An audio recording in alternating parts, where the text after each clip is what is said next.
Amude. Oya mude. Ayabo amude. Oya mude.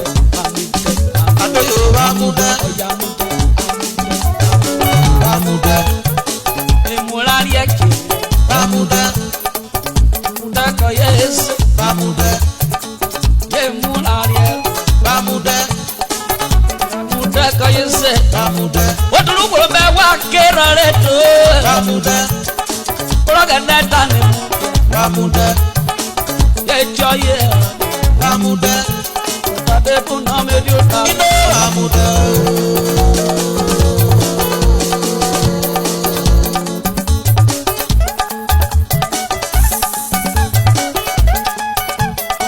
Olorogu Matthias Itiga Bayero ye diri Itiga